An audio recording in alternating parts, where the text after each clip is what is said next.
In the midst of a bloody and fierce battle, the Sunwoo clan's patriarch stands covered in blood after a fierce attack. His face is covered in blood and tears.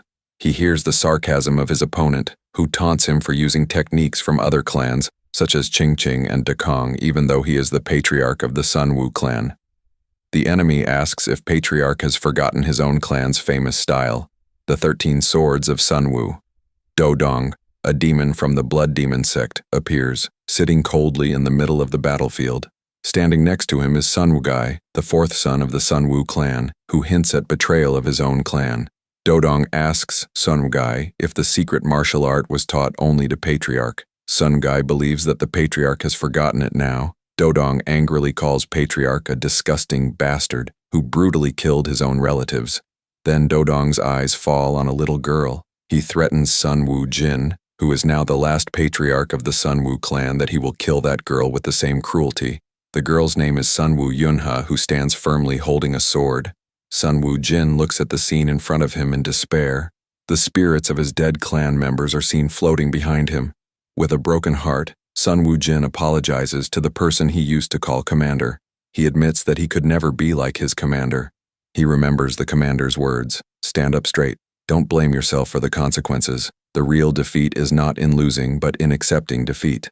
Inspired by these words, Sunwoo Jin gathers his courage and decides to fight till his last breath. He realizes that if he is caught alive, he will become just a puppet in Dodong's hands, and perhaps one day his commander might suffer the same fate. Sunwoo Jin is determined to never let that happen. In a moment of extreme desperation, he decides that if death is certain, he will die on his own terms. He picks up a dagger to take his own life. Dodong watches the scene in shock and mutters, "What are you doing?" Sunwoo Jin declares, "Even if you kill me, you will never be able to use my body. I swear, I will kill you even if it means becoming a spirit." Dodong screams in the car. Sunwoo Jin then takes his own life. In his last moments, he regrets his life. "I wish he had lived more fully. I wish he had not wasted his life like this." He regrets that he lost the chance to develop his talent freely by running away from facing his brothers. As his consciousness fades, he suddenly hears a mysterious voice calling him a bastard. In the blink of an eye, Sunwoo Jin finds himself in front of a giant man who is screaming angrily in his face. The man repeats the same words, "Bastard, you have something to say in your defense." Shocked and confused, Sunwoo Jin thinks that maybe he is dreaming. But when he sees the man in front of him, he is stunned. He is none other than his father, the true patriarch of the Sunwoo clan, whom he has not seen for the last 10 years. Sunwoo Jin suddenly finds himself in his younger body. Confused, he listens to his father, who tells him, "Your silence is proof that you are admitting to the murder of the third young master of the Dan clan, the one who was going to be your brother-in-law." Sunwoo Jin is stunned. He wonders how he killed a man named Dan Masang, the same person who was his only friend. Even though the incident happened 10 years ago, Sunwoo Jin tries to clear his name. He remembers that he was drunk that night and had neither the strength nor the reason to commit the crime. But then he realizes a horrifying truth. He has gone back in time, to the same day when he was falsely accused of killing his friend. With his hands tied, he replies, "I don't remember anything."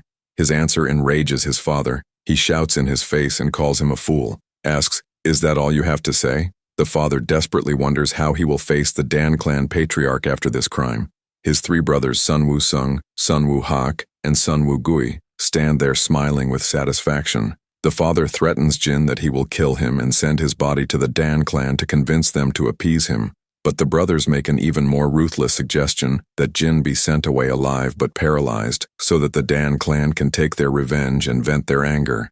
The 4th brother, Sunwoo, makes an even more cruel suggestion. Jin is sent away to the demonic world. He reminds Jin that the Alliance had asked for someone from the clan's direct bloodline. He says Jin is destined to die anyway. At least it would be of some use if he is sent there. The brothers immediately agree to this proposal, as it meant none of them would have to go there. It is explained that the demonic front is actually a border area set up against the blood demon sect. The sect had captured the province of Yunnan 10 years ago, after which the war of blood and righteousness broke out between the Murim Alliance and the sect. Though the Alliance somehow managed to stop their invasion, it failed to recapture Yunnan. As a result, the demonic front was created and warriors started being recruited there to protect the border. Jin himself realizes that over time this front has become a place where the clan sends its unwanted heirs in the name of exile. Under normal circumstances, he would not have been sent there as he was always considered too weak. But this man-made incident has given his brothers the perfect excuse to get rid of him. Jin realizes that this is the best possible scenario for his brothers, and one of them must have conspired to frame him. He remembers that in his past life too, his father had decided to send him to the front. It was just when he was 21 years old, and two men had come to meet him that night. His train of thought is broken when Sunwoo Yoonha comes to meet him. She worriedly asks how he is.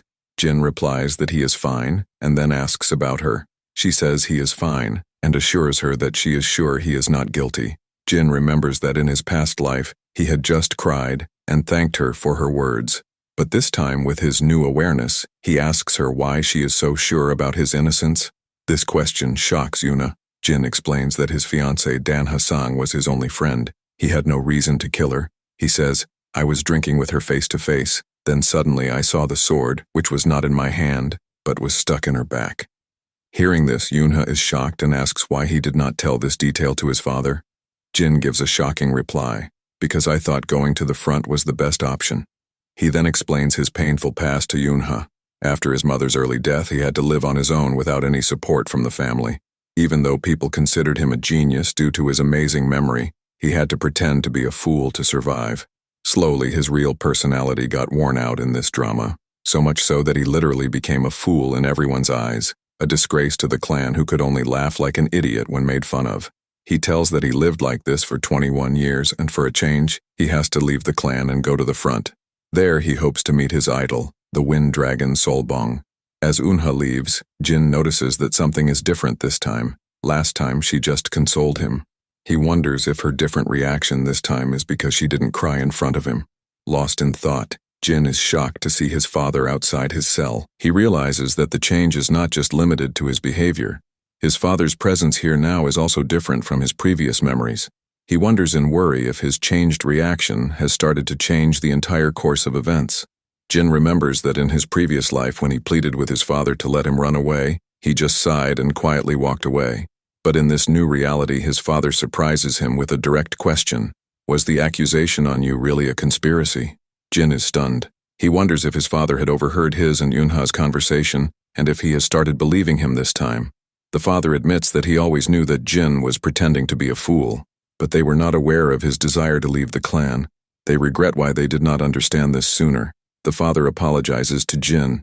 He calls himself a useless father, who ruined his son's life. Jin is shocked by this change. He always knew his father as a passive person, who never came forward to protect him from his brothers or their mothers. But now he starts finding a justification for his past attitude. Jin realizes that the influence of his brother's mother's families is very strong, so deep that even his father had to bow down to him. Perhaps this distance was a kind of mercy for him, especially because he never got any support from his mother. The father asks his son if he has any wishes. Jin takes advantage of this opportunity and asks permission to spend a day in the clan's archives. The father is surprised by his simple request. Jin explains that he is ashamed of his own clan's ignorance of martial arts and wants to learn at least something before going to the front, but his real intention was much deeper. Despite being a patria in his previous life, he did not know any of the Sunwoo arts and had to steal techniques from others. Now he believed that if he learned the 13 swords of Sunwoo, he could build his strength much faster in this new life. The father doubts whether one can become a martial arts master by just reading one book a day. Jin replies that it is better than nothing. Finally, the father agrees, but he puts a shocking condition. He says that it is dangerous to train the internal arts alone, so he will teach him himself. He immediately orders Jin to sit in the Lord's position. Jin, shocked and confused, obeys his father. The father begins to transfer his energy to his son and announces that he will give him the primal infinity art. He also begins to chant verses so that Jin can memorize them. Jin realizes that his father is teaching him the same secret art that is given only to Patriarch and his successor.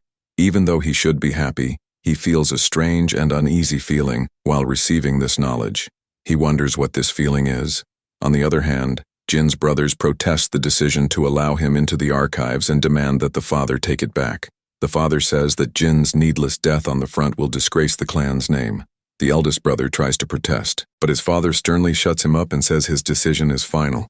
Jin laughs quietly. On the outside, it looks like he doesn't care, but inside, he thinks with a mischievous smile.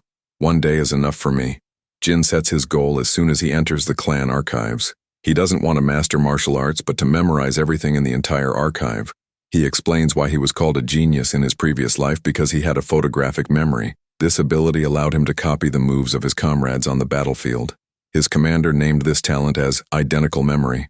This is why Jin was so confident that he could absorb everything in this library. He vows to put this knowledge to good use. He reviews the primal infinity art he learned from his father, and then focuses on the 13 swords on Sunwoo. After hours of intense study, he collapses on the floor, completely exhausted, almost dying. He memorized all the information but realized that it was not possible to understand a technique as complex as the 13 swords of Sunwoo just by reading. He goes out to get some fresh air, but collapses on the grass, completely exhausted and on the verge of giving up. At that moment, his brothers come there with their friends and make fun of him. A pig's habits never change. It rolls wherever it wants. A young girl among them asks, "Who is this?" The eldest brother replies, "This is our shameful third brother who is closer to a pig than a human." Then he explains that father gave him 1 day for training before sending him to the front, but he is wasting even that in sleeping. Jin gets angry hearing that his brother is making fun of him in front of girls. The others start convincing the young girl, Joy, that Jin is not worthy. Then Jin immediately recognizes the young girl. She is a sword genius associated with the Heavenly Grace Sword Summit. He remembers that she was visiting martial families for training and concludes that this is why she is here. Meanwhile, his fourth brother Sungui comes forward with a sarcastic smile and asks, "What did you learn in the archives of Patriarch?" Then challenges Jin to show his progress. Jin, in his usual foolish style, says, "Nothing can change in a day, leave me alone." But Guy ignores him and throws a powerful punch at him. Jin instinctively raises his hand to block. Guy is surprised that Jin is able to do that. The attack is blocked. However, Jin feels a sharp pain in his hand after blocking it once and realizes that it is now very important to strengthen his weak body. The other brothers laugh and mock Gui that a pig blocked his punch. Now Gui will bring disgrace to the clan. Guy becomes angry at the insult and attacks Jin with a fierce attack. Jin, while blocking the attack, suddenly realizes that the techniques Gui is using seem very familiar to him, even if he has never seen them before.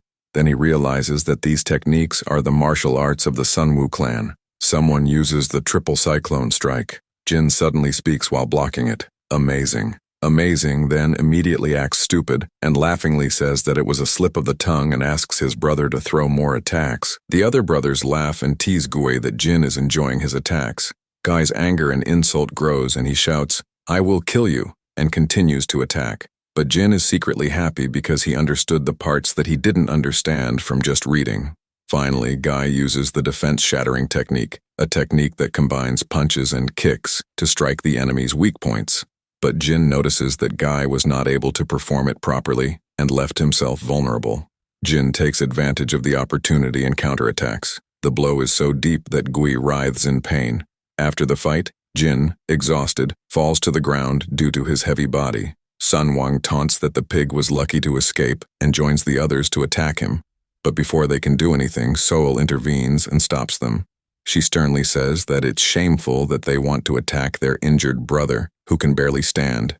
The brothers step back in embarrassment and start explaining that they were just checking his condition. Jin thinks to himself that he too had once let such foolish people dominate him for years.